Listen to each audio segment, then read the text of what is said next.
so I'm back here to do a review, as the title would suggest, on The Way of Kings by Brandon Sanderson. These are the first books in the Stormlight Archive series, and I'm here to review them. Beep, beep. This is going to be a non-spoiler review. There's going to be no spoilers in here, so if you've never ever read this book, this is the review for you, because nothing will be spoiled, so yeah. So The Way of Kings was written by Brandon Sanderson, who some of you may know from the Mistborn series, which he wrote, and he also finished the Wheel of Time books. So that's him. I have read a book by him before, Elantris, and that's the only one that I've read. This was my second Brandon Sanderson reading, and I loved this book. It's really, really good, but I shall get to that later. This book was published in 2010. It took him 10 years to write. 10 years to write The Way of Kings. So on to the actual book itself. So Way of Kings is a high fantasy. It's an epic fantasy. He's really good at world building. Like, everything is just beautiful. So the story is set in the land of Rosha, where kingdoms and other little fiefdoms and countries fight each other to obtain the legendary shard plate and shard blades, which are magical weapons and suits of armor that can turn the wearer into an invincible force. Like, they're pretty much unstoppable if you wear a shard plate and you have a shard sword. So these magical weapons and suits of armor were left behind by the Knights Radiance, who were an ancient order from way back where the book is set, who were tasked to defend humanity from these creatures called the Void Bringers. Just to give you an idea, angelic beings saving humanity from demonic beings. So I hope that helps. So in that time of war, they call these times the Desolations. And when the last desolation happened, the Knights Radiance disappeared. No one knows where they went to. They just disappeared, and they left behind their suits of armor and their blades. Now this is all part of the backstory, so that's technically not a spoiler. No one really tells you exactly what happens. Like, even I don't know what exactly happened in those times. All the bits of information are kind of scattered. So yeah, so that's that. So the Knights Radiance were these magical beings. They disappeared, left behind all of their suits of armor and their weapons that now, in the present day, people fight over to get, because it makes them very invincible in fighting and stuff. And this world really likes their wars and things like that. Now, the actual story focuses on 4 main perspectives. This is a multiple perspective book, and other minor characters that kind of pop in here and there. But there are 4 main characters. So each perspective, it's quite interesting because they're all from different walks of life. This world is very built on class structure. The class structure is based on eye color.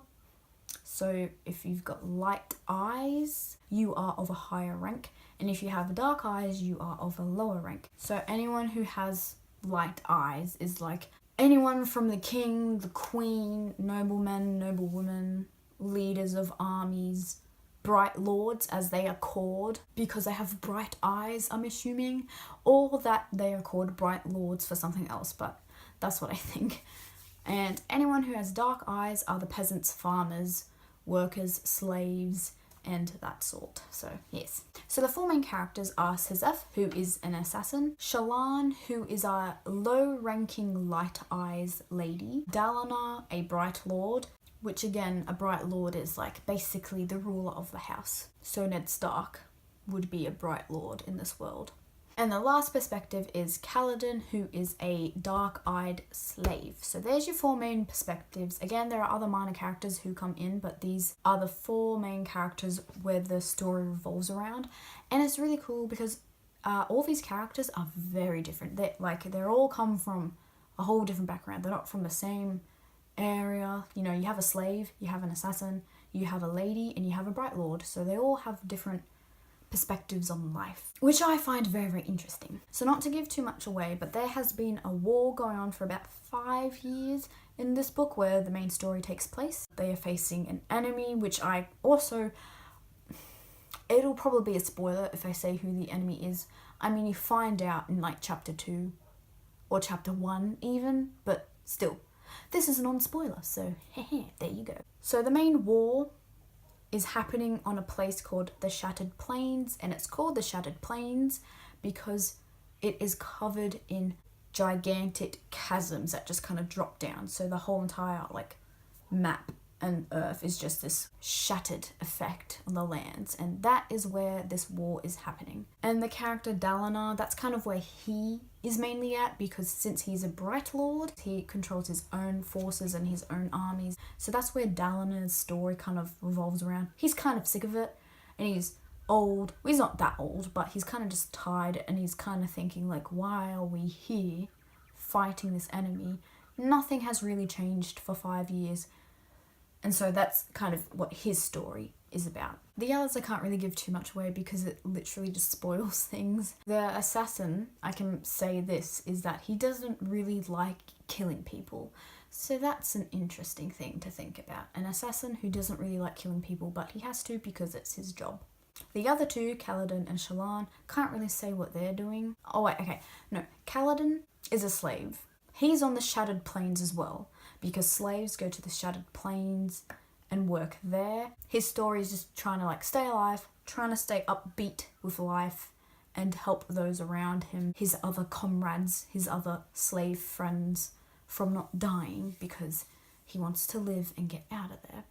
So the whole Way of Kings thing, why is this book called The Way of Kings? The Way of Kings is this, I said that way too much, is this ancient text called The Way of Kings, and it's basically like a doctrine, or like a how to live your life, basically, like how you should abide by life. It was written by an ancient king, The Way of Kings, and yeah, it's basically like a guideline of, you know, you should live your life like this, like be good and do this. And so the character Dalinar is very interested in The Way of Kings, and it's a very old text.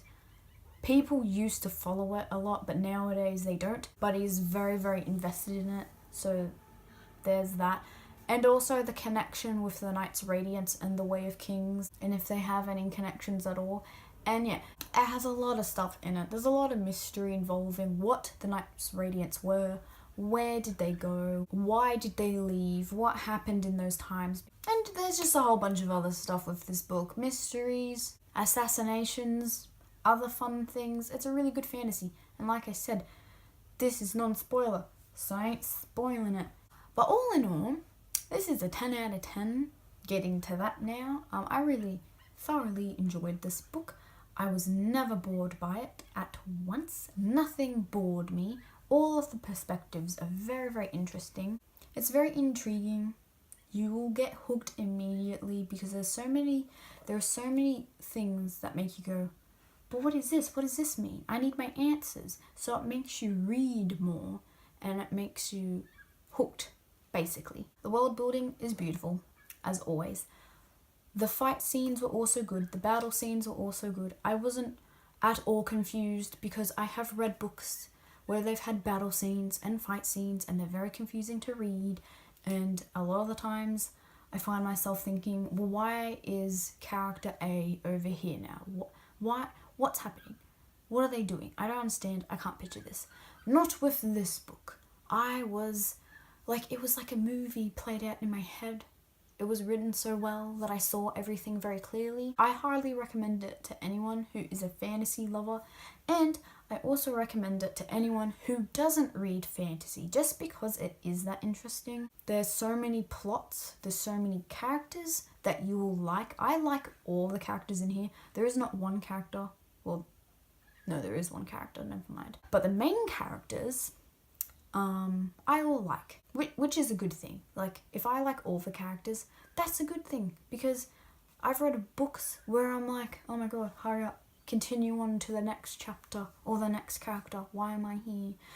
But this book was great, and yeah, I recommend it to people who don't read fantasy, because it is very interesting. The plot is really good, it will hook you in. And yeah, obviously this is a personal opinion. You could have read this book and hated it. You may read this book and hate it, but I highly doubt that, because it's just really nice. And if people didn't like this book, I have to think, why didn't you like this book? So if you have read this book, could you please let me know if you didn't like it? Because this book is amazing. It's like a 10 out of 10. It's a 5 out of 5. And yeah, that is it. Hope you enjoyed this review. I hope it wasn't too long. I hope it made sense. It's non-spoilers. Basically, just read this book. It's good. You'll like it. Anyways, yes. Goodbye.